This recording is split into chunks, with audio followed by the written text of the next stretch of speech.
Haleluya. Selamat pagi Bapak Ibu Saudara yang diberkati Tuhan. Bersyukur kepada Tuhan kita dapat berhimpun di tempat ini memuliakan namanya. Dan saatnya kita mau dengar firman Allah. Saya tidak berlama-lama, langsung saja. Dan tema bahasan kita pagi hari ini Mara. Mara adalah nama tempat di mana tempat tersebut airnya adalah pahit.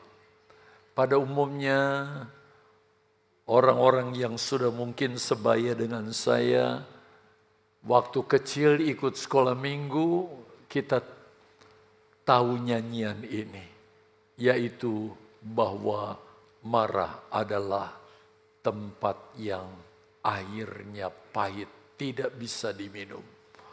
Kisahnya saudara bisa lihat itu di dalam kitab Keluaran pasal yang ke-15 yang menjelaskan bagaimana perjalanan bangsa Israel dari tempat di mana mereka dijajah selama 400 tahun, yaitu di Mesir. Tetapi Allah membebaskan mereka, dan ketika mereka melewati bagian demi bagian daerah yang harus mereka lewati untuk bisa sampai ke tanah Kanaan, salah satu di antaranya tempat itu bernama Mara, dan tempat itu airnya tidak bisa diminum, pahit. Coba kita lihat dari sekian banyak rentetan ayat-ayat yang menjelaskan tentang hal ini, kita baca satu ayat saja di dalam kitab Keluaran pasal yang ke-15 ayat yang ke-23. Saudara perhatikan, karena ayat ini saya sudah sediakan. Demikian firman Allah berkata, sampailah mereka di sini adalah bangsa Israel ke Mara, ke satu tempat yang namanya Mara. Tetapi mereka tidak dapat meminum air yang di Mara itu. Bangsa Israel yang berjalan sekian jauh, yang tentunya mereka juga sangat haus dan membutuhkan saudara asupan minuman, tetapi mereka tidak dapat meminum air yang ada di Mara. Kenapa? Karena pahit rasanya. Itulah sebabnya dinamai orang, bukan Israel yang menamai. Orang, penduduk yang tentu sudah lebih dahulu menempati tempat itu, menamai dengan tempat itu Mara. Nah, Bapak Ibu Saudara yang dikasihi oleh Tuhan, perjalanan umat Israel, perjalanan umat Allah, yaitu bangsa Israel dari Mesir menuju tanah Kanaan, adalah gambaran perjalanan iman para pengikut Yesus, yaitu saudara dan saya, kita semua dari dunia yang fana ini menuju ke sorga yang kekal. Jadi sadar atau saudara tidak sadari, mengerti atau belum mengerti, bahwa kalau orang-orang Kristen yang percaya kepada Yesus, perjalanan hidupnya yang durasinya menurut firman Allah kira-kira 70 sampai 80 tahun adalah berjalan dari dunia yang fana ini menuju ke tempat yang kekal di sorga, di mana kita akan hidup selama-lamanya di sana, digambarkan sekali lagi seperti perjalanan bangsa Israel dari Mesir menuju tanah Kanaan. Bapak, Ibu, Saudara yang dikasihi oleh Tuhan, sebagaimana bangsa Israel dalam perjalanan dari Mesir menuju Kanaan diwarnai dengan berbagai-bagai macam saudara pengalaman, begitu pula pengalaman yang dialami oleh kita semua sebagai orang-orang percaya yang hidup di muka bumi, yang sedang berjalan dari bumi ke sorga. Ada tantangan, ada rintangan, ada ujian, ada cobaan, dan berbagai-bagai macam varian tantangan dalam kehidupan yang kita jalani. Yaitu di mana kita sebagai pengikut Yesus yang berjalan dari dunia menuju sorga, kita alami banyak ujian dan tantangan yang mungkin saudara serupa seperti yang dialami oleh bangsa Israel. Saya akan heran kalau ada anak Tuhan dalam perjalanan kehidupannya selama di dunia mengikut Yesus dan mereka tidak alami tantangan. Pasti baik besar maupun kecil ada tantangan.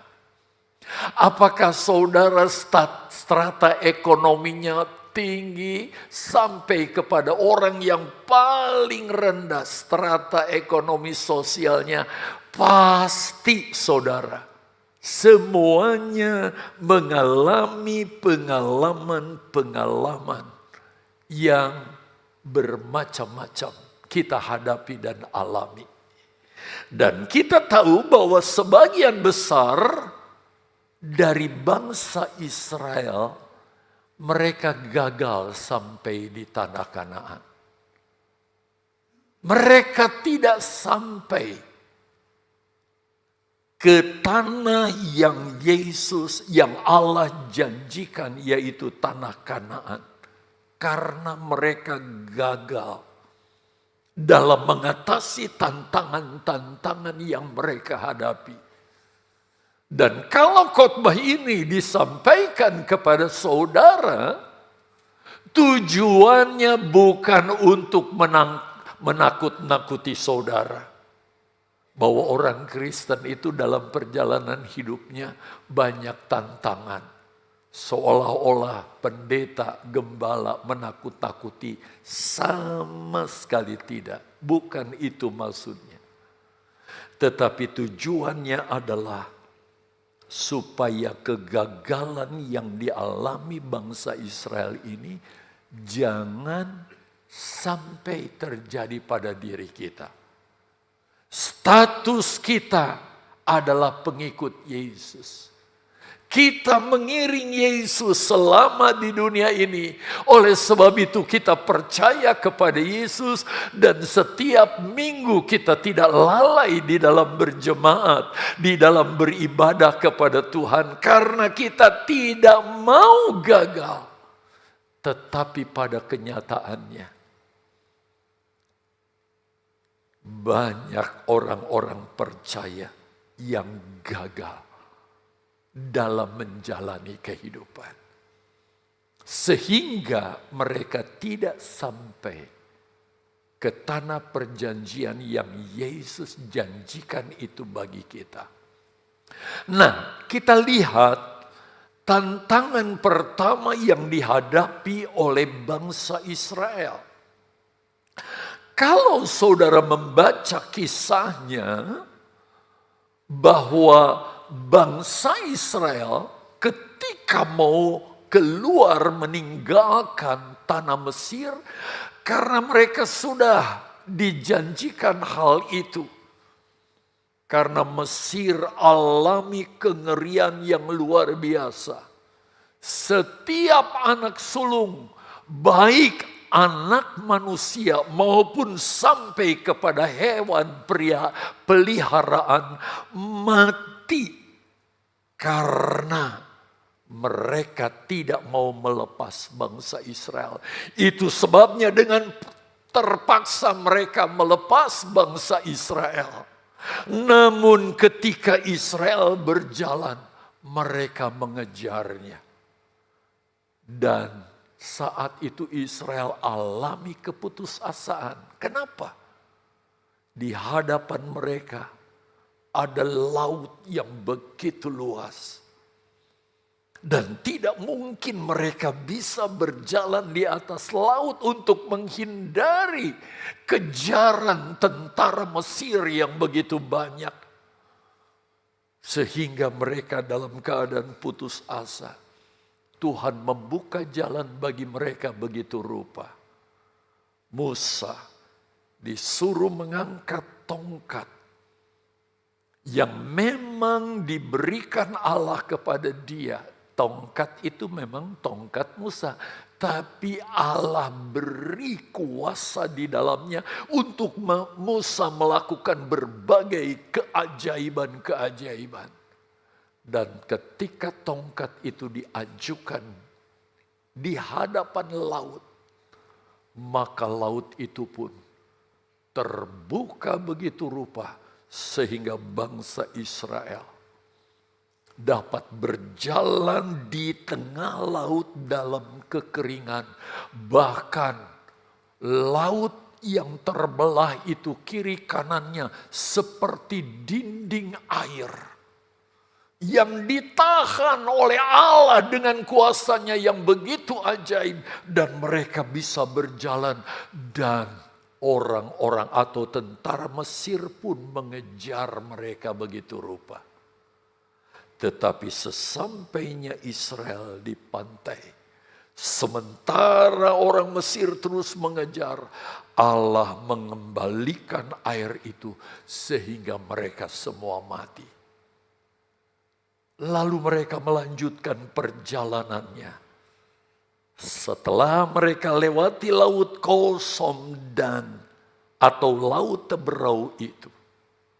Inilah pengalaman yang saya angkat jadi tema. Mereka sampai di satu daerah dan nama daerah itu Mara. Tentu mereka berburu di mana ada mata air, di situ mereka kejar, saudara. Ada sungai atau apapun sejenisnya. Tetapi ketika mereka icipi, mereka tidak dapat meminumnya. Karena tantangan yang pertama mereka hadapi adalah kepahitan. Air itu pahit. Jadi saudara bisa bayangkan ya, saudara dalam kehausan karena berjalan sekian jauh dengan cuaca begitu rupa, tapi ternyata ada air dan air itu saudara tidak dapat minum. Airnya pahit dan hati saudara kira-kira bagaimana? Kepahitan. Gimana Tuhan ini? Mereka bisa kecewa kepada Tuhan. Dan kata Mara, saudara, itu berasal dari bahasa Arab. Bukan Aram ya, bukan Aramaik, tapi Arab sungguhan saudara. Dipakai kata mor yang artinya pahit. Bapak ibu saudara yang dikasihi oleh Tuhan. Kenapa saya khotbahkan ini? Mengangkat khotbah ini. Di awal saya sudah khotbah kepada saudara. Bagaimana saudara harus berjalan mengiring Yesus. Dalam ketaatan di atas kebenaran. Benar-benar berjalan mengiring Tuhan sesuai dengan apa yang kehendak Tuhan. Apa yang Tuhan kehendaki. Tetapi ternyata bangsa Israel dalam perjalanan yang mereka alami tidak sedikit pengalaman yang membuat mereka jadi pahit merasa kepahitan begitu rupa. Seperti gambaran perjalanan Israel dari Mesir menuju Kanaan adalah gambaran kita dari dunia ini menuju sorga, di mana kita juga akan mengalami berbagai pengalaman pahit dalam pengiringan. Tetapi apakah kita seperti orang-orang Israel dari Mesir yang alami kepahitan? Kita juga menjadi orang-orang yang kepahitan dalam pengiringan kita kepada Tuhan. Saudara, perhatikan catatan ini. Kita justru harus siap. Sebab Israel menjadi contoh, bahkan diberikan kepada kita untuk menjadi contoh agar kita waspada dalam menghadapi yang namanya kepahitan. Kepahitan ini tentu merupakan bahasa alegoris. Sebab kepahitan bukan dalam artian sebenarnya kita makan, minum sesuatu yang pahit. Tetapi ini berbicara tentang bagaimana jiwa seseorang bisa alami kepahitan. Sebab tidak sedikit orang yang gagal di dalam perjalanan imannya karena kepahitan ini. Dan hendaknya ini jangan sampai terjadi dalam diri kita, dalam kehidupan kita. Biasanya kepahitan itu berawal dari rasa kecewa. Saudara, kita nggak bisa berharap bahwa kalau saya bergaul di komunitas ini, atau saya tinggal di rumah ini, atau saya bersama-sama dengan orang ini, atau orang ini jadi pembina saya, nggak akan mungkin dia mengecewakan. Tidak ada jaminan untuk hal itu. Kalau kita alami kecewa dan kita tidak bisa menanggulanginya, kecewa, rasa kecewa. Saya pakai istilah di sini, kekecewaan yang dibiarkan dia akan berubah jadi pahit. Kepada seseorang yang mungkin tadinya saudara simpati, sehingga saudara punya harapan penuh kepada orang tersebut, tetapi saudara bisa dikecewakan dan akhirnya saudara alami kepahitan. Apapun dan siapapun yang ada di sekitar kita tidak menutup kemungkinan bisa mengecewakan kita. Bahkan sebenarnya ini catatan saya yang gak ditampilkan, tetapi supaya saudara ingat, saya tampilkan. Suami bisa mengecewakan saudara. Sehingga saudara tinggal bersama orang yang dekat dengan saudara yang dulu saudara cintai, tetapi sekarang dia mengecewakan. Itu bisa terjadi. Suami bisa kecewa kepada istri. Anak-anak kita, saudara-saudara kita bisa mengecewakan kita. Bahkan saudara, anak-anak bisa dikecewakan oleh orang tuanya dan sebaliknya orang tua dikecewakan oleh anak-anaknya. Saya berstatus pimpinan rohani di tempat ini. Oh, mungkin sekian banyak jemaat berharap Karena ini pimpinan rohani yang mengarahkan, membimbing secara rohani untuk saya dari Mesir dunia ini bisa sampai di Kanaan. Tidak sedikit jemaat yang kecewa kepada gembalanya. Bahkan seorang senior kecewa kepada juniornya, bahkan sebaliknya. Dan masih banyak lagi saudara berbicara tentang kekecewaan kalau saya tampilkan semuanya. Kadang-kadang masalah yang kita hadapi dalam hidup ini, apakah itu kesulitan, pencobaan, ujian, tekanan, masalah dari orang di sekitar kita, bahkan dari masyarakat dan pemerintahan yang kita harapkan, kita coblos dia dengan harapan nanti pemerintahannya akan menyenangkan kita. Ternyata 5 tahun kita dikecewakan, itu bisa terjadi. Dengan lain kata, kekecewaan bisa terjadi dan kita alami dari segala sisi kehidupan. Itu sebabnya subtema kita sampai ke sini. Bahayanya kekecewaan. Firman Allah mengingatkan kita tentang bahaya kepahitan yang bisa mendatangkan kekecewaan itu. Itu sebabnya jangan sekali-kali kita anggap remeh kekecewaan atau perasaan kecewa itu dalam diri kita. Jangan anggap remeh ini.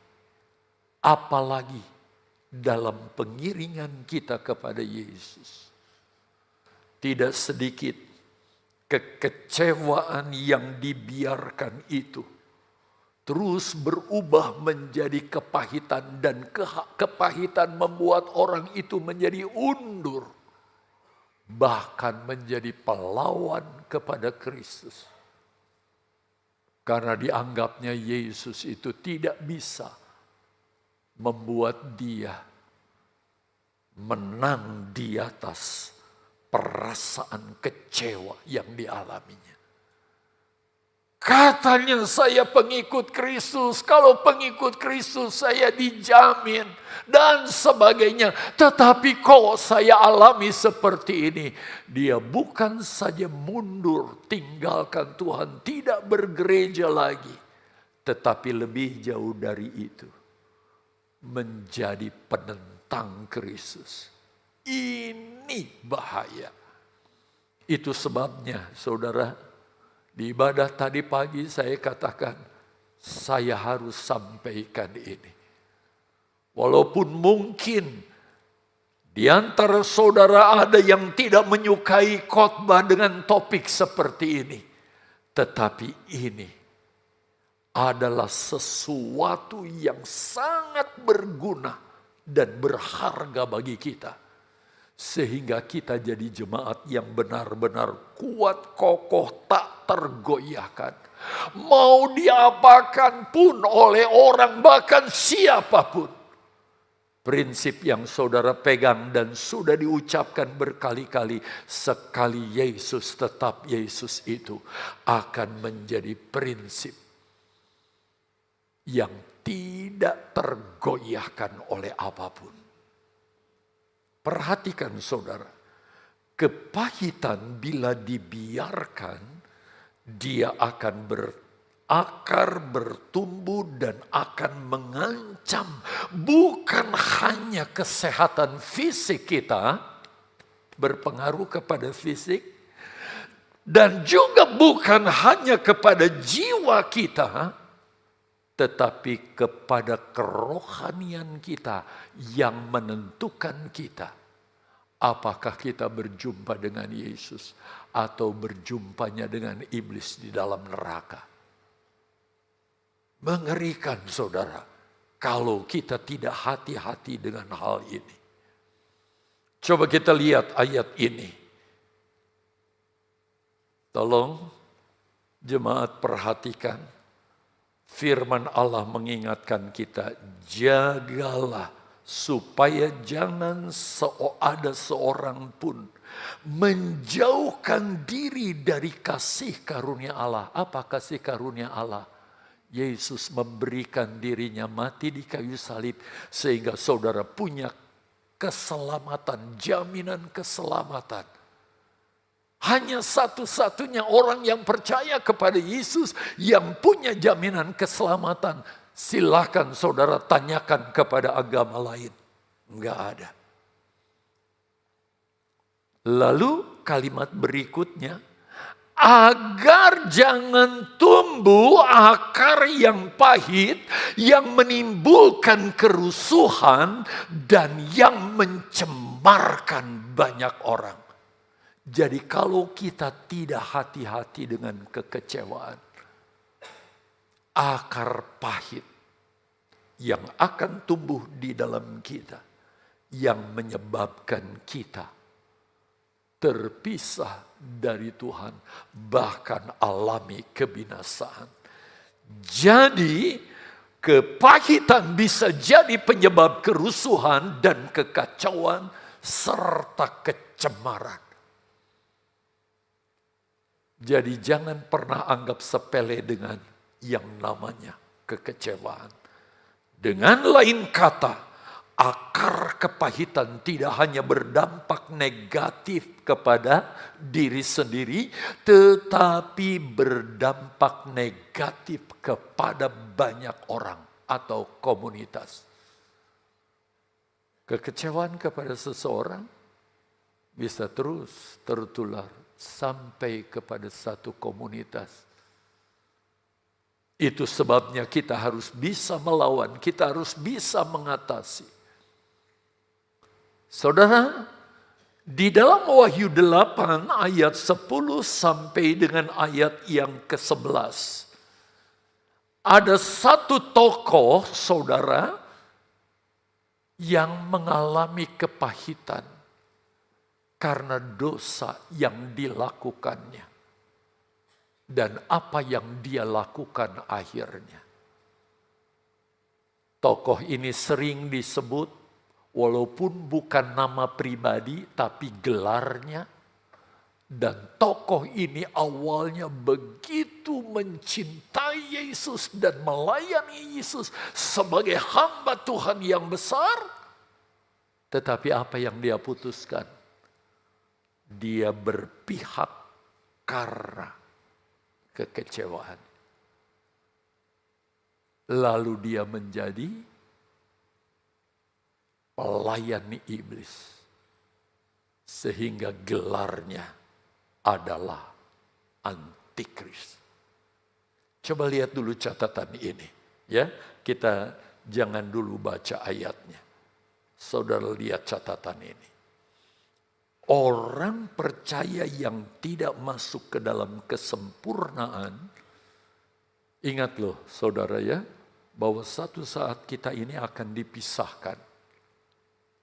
Orang Kristen, gereja yang sempurna, gereja yang tidak sempurna. Gereja yang sempurna akan dihindarkan dari yang namanya antikris. Nanti dia akan jadi penguasa dunia yang rohnya adalah roh kepahitan. Sehingga orang Kristen yang gak masuk bagian gereja sempurna akan berhadapan dengan antikris. Dan dia akan menganiaya begitu rupa. Jalan satu-satunya untuk luput. Hanya dia atau orang Kristen itu harus kuat atau berdaya tahan. Kalau tidak akan jadi pengikutnya. Sudah ditampilkan ayatnya? Dipersiapkan maksud saya. Wahyu pasal 8 ayat 10 dan 11. Saudara cermati, coba perhatikan. Lalu malaikat yang ketiga meniup sangkakalanya, dan jatuhlah dari langit sebuah bintang besar. Bintang itu jangan saudara artikan bintang dalam artian sesungguhnya. Tetapi yang namanya bintang besar di sini ini alegoris, gambaran. Dia seorang manusia. Tepatnya pelayan Tuhan. Itu sebabnya digambarkan sebagai bintang. Jadi bintang yang kecil, kelap-kelip aja udah senang menerangi dunia. Ini bintangnya besar, malah menyala-nyala seperti obor. Jadi pengaruh hamba Tuhan dengan pelayanannya ini sangat luar biasa. Tetapi kenapa dia jatuh? Sehingga dicampakkan begitu rupa. Karena dia jatuh di dalam dosa. Dipikirnya, kalau orang berbuat dosa, saudara, maka karena orang ini pernah berjasa melayani begitu rupa, lalu Yesus memberikan pengampunan dengan cuma-cuma gitu saja? Tidak. Kalau orang itu tidak bertobat, orang itu dicampakkan. Dan karena dia dicampakkan dan bukan jadi orang hebat lagi, saudara, tanda-tanda kesini sudah dekat. Hanya oknumnya yang belum kita tahu. Sehingga kita tidak tahu siapa namanya. Pengaruhnya apa, saudara? Dia menimpa sepertiga dari sungai-sungai dan mata air. Berarti wilayahnya ini seperti wilayah di Mara. Yang pahit semua airnya. Sebab bintang ini jatuh, saudara, ke sungai-sungai dan mata-mata air. Walaupun cuma sepertiga. Coba kita lihat dulu ayat 11-nya. Nama bintang itu ialah Absinthus. Kata Absinthus juga artinya sama, pahit. Dan sepertiga dari semua air menjadi Absinthus. Dan banyak orang apa? Mati. Karena air itu. Sebab sudah menjadi pahit. Perhatikan Bapak Ibu Saudara sekalian yang dikasihi Tuhan. Karena dia kecewa. Lalu saudara, dia bertindak sebagai perlawanan supaya menyakitkan Allah. Sungai-sungai yang berbicara tentang orang-orang percaya. Mata-mata air adalah gambaran saudara dan saya. Kalau kita tidak berhati-hati di akhir zaman, kita bisa, saudara, dihancurkan masa depan keselamatan kita oleh karena roh kepahitan ini. Sehingga menjadi Absinthus dan mati alias binasa. Berbicara tentang ini masih banyak hal-hal yang saya harus kemukakan kepada saudara. Mungkin di lain kesempatan kita akan jelaskan ini lebih jauh. Tapi kita lihat dulu catatan dari khotbah yang saya sudah siapkan. Itu sebabnya kalau saudara sudah mengetahui bahwa di akhir zaman akan ada keadaan seperti ini yang mengancam keselamatan kita, walaupun kita sudah jadi orang Kristen, tapi kalau kita tidak sungguh-sungguh melengkapi diri kita, kita bisa terkontaminasi oleh roh antikris yang bekerja dengan luar biasa di akhir zaman ini. Maka solusinya kita harus mengetahui cara mengatasi kepahitan. Saya sudah katakan kepada saudara, lewat berbagai cara, lewat berbagai hal saudara, kepahitan itu bisa saudara menimpa siapapun. Akhirnya orang itu dimulai dengan rasa kecewa, berlanjut rasa pahit di dalam dirinya, meninggalkan Tuhan. Bahkan saudara berkompromi dengan iblis begitu rupa. Itu sebabnya kita lihat bagaimana caranya agar kita mampu mengantisipasi, bahkan menangkal roh kepahitan itu dari dalam diri kita. Sekali lagi saya katakan, siapapun, saya nggak segan-segan. Seorang pemimpin rohani mungkin bisa keliru di dalam bersikap. Karena saya ngobrol dengan seorang, ada yang saudara jawil saya saudara, sampai saya nggak ngeh, orang Sunda bilang. Ternyata jemaat, untung dia nggak alami kepahitan saudara. Kalau kepahitan, kok pendeta begitu kelakuannya. Saya sapa kok nggak peduli. Sama sekali saya nggak ngerti, sebab saya sudah bicara dengan seorang hamba Tuhan ya di sini, gitu.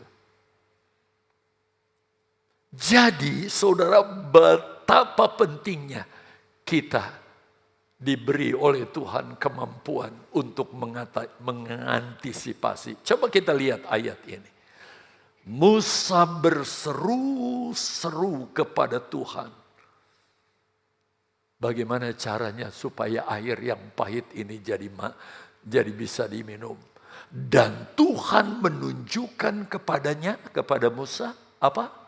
Sepotong kayu. Sepotong kayu kasar. Saudara mungkin sudah tahu arahnya ke sana. Musa melemparkan kayu itu ke dalam air. Lalu air itu menjadi bukan hanya tawar bisa diminum, jadi manis. Bapak, Ibu, saudara yang dikasihi Tuhan. Coba lihat ke caption. Sepotong kayu itu tidak lain adalah kayu, gambaran kayu salib. Di mana Yesus disalibkan untuk menyelamatkan saudara. Yesus mati di kayu salib untuk meluputkan kita dari sesuatu yang bisa membawa kematian yang kekal. Sebab itu saudara, gak ada alasan untuk kita terpisah dengan Yesus yang kita rayakan setiap minggu pertama dan minggu ketiga. Bahkan saya ingatkan saudara, jangan cuma sekedar makan, benar-benar makan dengan pengertian, minum dengan pengertian, sehingga benar-benar karya salib itu ada di dalam diri kita dan meluputkan kita dari segala hal. Tetapi bagaimana penerapan dalam kekristenan bahwa salib adalah obat yang bisa menetralisir kepahitan dalam diri kita, bahkan mengubah menjadi manis? Apakah semuanya wajib pakai salib sehingga gereja jual salib, semuanya beli ke gereja dapat untuk? Bukan. Atau kita memperagakan sesuatu dengan membuat sesuatu saudara dengan gambaran salib. Bukan itu yang menentukan. Coba kita lihat makna salib bagi kita. Perhatikan jemaat, kita mengerti bahwa ada beberapa makna dari salib. Tapi pagi hari ini saya cukup mengangkat 3 saja. Sebab saya harus juga bijak ya, menggunakan waktu dalam hal ini. Yang pertama, saudara pegang, ingat baik-baik ini. Bahwa salib di sini adalah penyangkalan diri. Yang juga harus kita alami dan terjadi dalam diri kita. Yang pertama mengalami penyangkalan diri siapa coba? Ketika Yesus ada di Taman Getsemani, dia tinggalkan murid-muridnya, dia berdoa seorang, dia bawa 3 murid, Yakobus, Petrus, dan Yohanes, lalu dia katakan tinggal dia di sini, lalu dia menjauh beberapa langkah dan Yesus melakukan penyangkalan diri. Saudara, secara fisik, sebab saudara ketika dia jadi manusia, dia manusia 100%. Ini bukan sandiwara. Dia nanti tampil di salib eng-eng dengan gaya tertentu. Enggak. Sampai dia berkata, Bapa, kalau bisa, jangan aku yang disalib. Bahasa yang dipakai apa? Lalukanlah cawan ini. Jadi seolah-olah Yesus gambarkan penderitaan itu seperti cawan anggur yang dia harus minum. Kalau bisa lalukan cawan ini, biar orang lain aja yang melakukannya, jangan aku. Tetapi dia lakukan penyangkalan diri. Apa yang dia katakan? Tetapi biarlah kehendakmu yang jadi.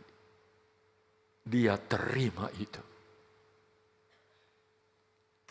Demikian pun setiap pengikut Yesus.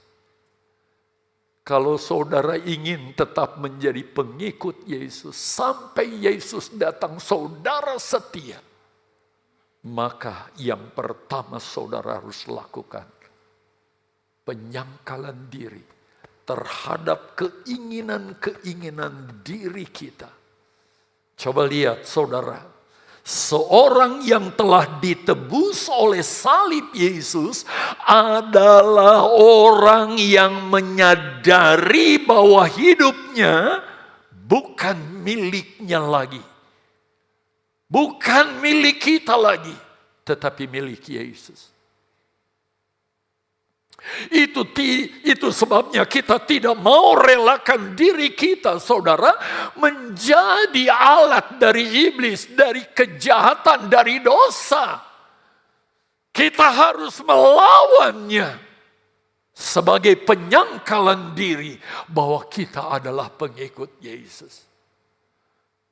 Anak Tuhan yang seperti ini, dia tidak akan terkontaminasi, saudara, dengan tipu muslihat iblis, bahkan si penguasa dunia di akhir zaman. Dia akan menjadi gereja yang disingkirkan Tuhan.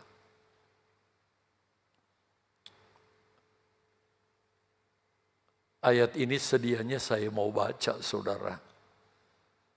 Tapi lihat dulu catatannya, coba saudara perhatikan.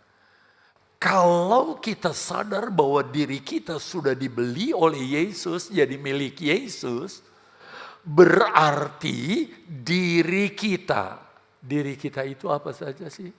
Dari luar dulu dah. Tapi saya mulai dari dalam ya. Roh yang ada di dalam diri kita yang gak bisa mati, saudara. Tetapi hidup. Bahkan nanti sesudah Yesus datang pun, kalau kita nggak jaga baik-baik, saudara, rohnya di sana atau di sini, itu ngeri. Terus jiwa dan tubuh kita bukan milik kita lagi,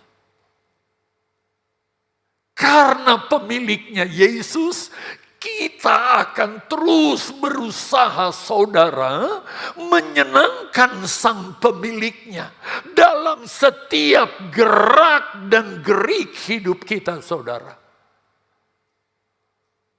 Dengan demikian kita tidak berhak untuk menaruh kepahitan dalam hati kita. Katakanlah, ini benda apa ya yang harganya sekian miliar.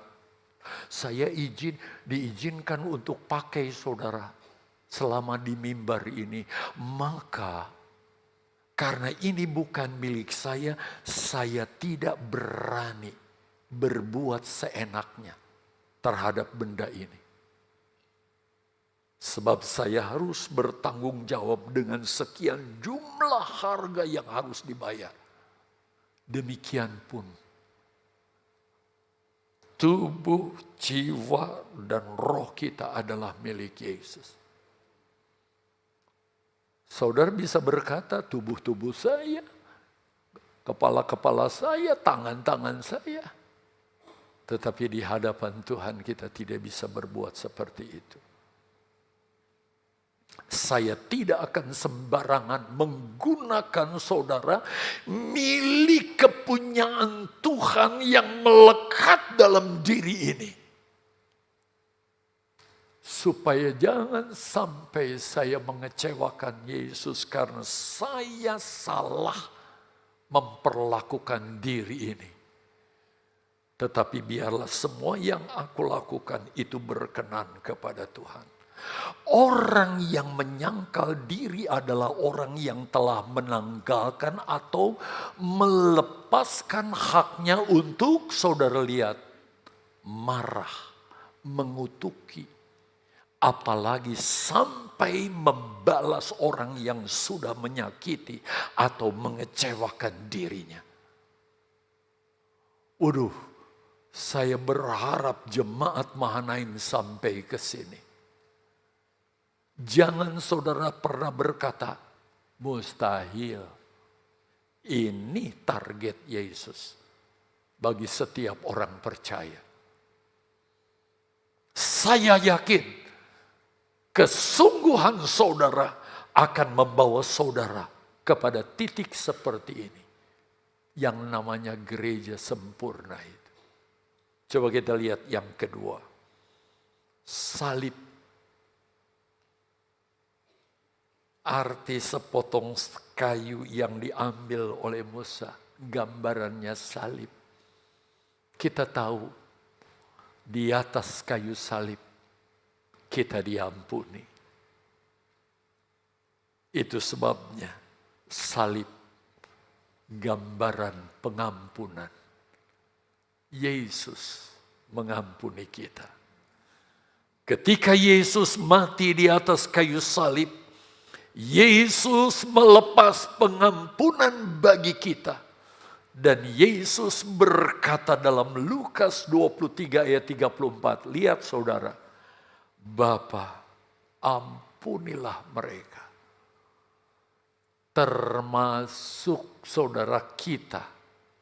Karena penyaliban Yesus itu berlaku efektif untuk segala zaman. Sebelum zaman berakhir, sekarang salib itu tetap berguna bagi pengampunan kita. Tatkala kita datang dengan sungguh-sungguh dan berkata, saya bersalah ya Tuhan, ampuni saya. Karyanya 2000 tahun lalu itu berlaku efektif sampai sekarang. Itu sebabnya ketika kita makan minum perjamuan suci. Oh, itu adalah saat-saat yang sangat berharga buat kita. Jangan kita hindari. Itu sebabnya saya ingatkan saudara, jangan sampai tidak ambil bagian. Kalau toh ambil bagian, jangan cuma sekedar makan. Tetapi kita benar-benar menghayati akan karyanya yang sudah membenarkan dan menyelamatkan kita. yang harus terjadi. Bapak, Ibu, Saudara yang dikasihi Tuhan, untuk kita bisa melepas pengampunan. Kalau Yesus sudah mengampuni kita, maka kita juga harus menjadi orang yang bisa melepas pengampunan. Sehingga kekecewaan itu tidak terus kita simpan, tapi kita lepas dengan pengampunan. Perhatikan saudara, kuasa dan kasih Kristus itu. Seperti Yesus bisa berkata, Bapa, kalau bisa lalukan cawan ini, tapi semuanya kehendak-Mu yang jadi. Kalau Kristus saudara bisa melakukan hal itu, kita pun harus benar-benar ada di dalam Kristus. Dan kita bisa melakukannya buat siapapun. Buat siapapun. Bahkan bagi orang yang stratanya lebih rendah jauh dari kita. Kita rasanya injak-injak aja orang itu gak apa-apa. Tapi kita menghargai karena kasih Kristus. Sehingga kita bisa mengampuni orang itu. Karena Kristus. Inilah yang saya maksudkan. Kita dituntut dari dalam diri kita. Kemauan, keberanian, serta tindakan untuk mengampuni. Kalau tidak, tentu saudara bisa jawab sendiri. Kalau kita tidak bisa mengampuni, jangan harap kita dapat pengampunan.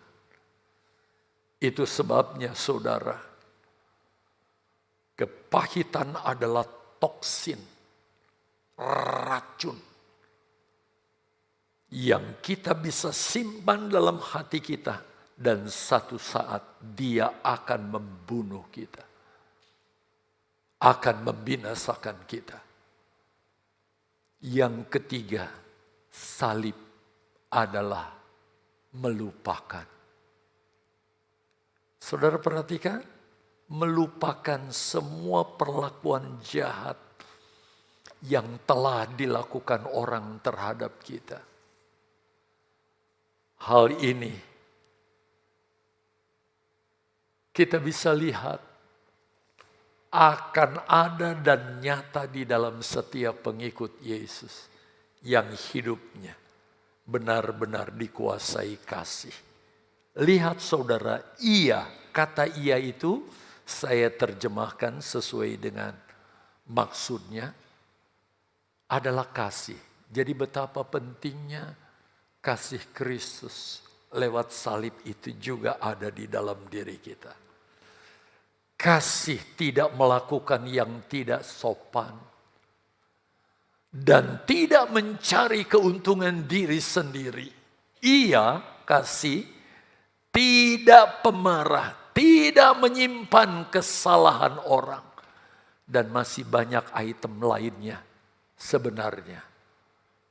Sehingga dari ini kita mengerti salib merupakan manifestasi atau perwujudan realisasi kasih Kristus, kasih agape di dalam diri kita. Dan ini bukan sesuatu yang mustahil.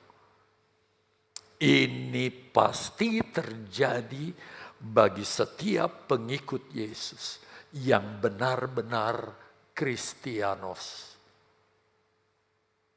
Mengikuti tapak kaki Yesus secara presisi, secara benar. Kalau kasih ini ada di dalam diri kita, kita akan diberi kesanggupan untuk melakukannya. Kasih tidak memiliki diary, yaitu catatan keburukan tentang orang lain.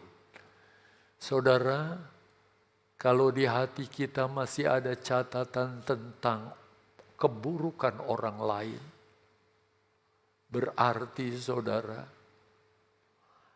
ada sesuatu yang bisa merusak diri kita. Ada racun yang bisa merusak diri kita kalau kita nggak segera lepaskan atau buang ini dari dalam hati kita. Kalau kita mau berkenan kepada Tuhan, hidup sesuai dengan kehendak Tuhan, kita harus lakukan ini. Itu sebabnya saudara, kepahitan itu identik dengan kotoran. Kita nggak usah bicara kotoran orang lain, kotoran diri kita. Kalau kita menyimpan kepahitan, itu sama dengan kita menyimpan kotoran. Bahkan kita tidak ada seorang pun yang menyesali kalau dia sudah membuang kotorannya. Nggak ada. Bahkan melihat pun kita rasa jijik kotoran kita sendiri. Apalagi menyimpan, mengkoleksinya dan lihat terus saudara.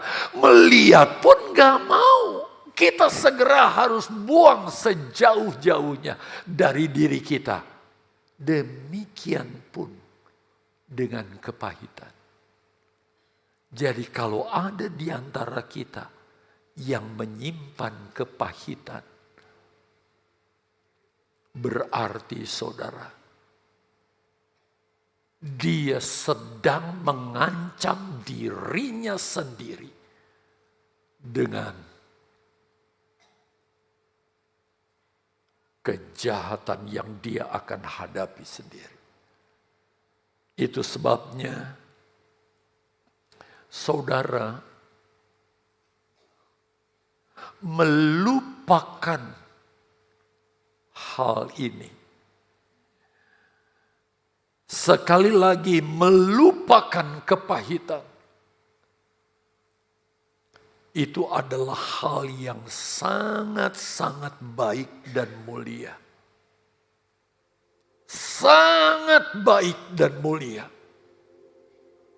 Pada umumnya, kalau ada di antara kita yang terkena penyakit dan penyakitnya adalah penyakit lupa, maka saudara, penyakit itu adalah penyakit yang sangat-sangat tidak baik, bahkan mengancam saudara. Kalau sampai hal ini ada. Tetapi saya ingin beritahu kepada saudara, ada satu lupa, di mana lupa ini adalah lupa yang baik. Bahkan saya pakai istilah kelupaan kudus. Mungkin saudara kaget ya, kok ada kelupaan kudus? Yaitu melupakan kesalahan orang terhadap diri kita. Kalau hari ini saudara bersih diri kita, karena saudara melupakan apapun yang gak baik tentang orang. Kalau yang baik jangan dilupakan, diingat terus. Buat diary ya, catatan. Tetapi kalau yang tidak baik, itu sangat mulia di hadapan Tuhan.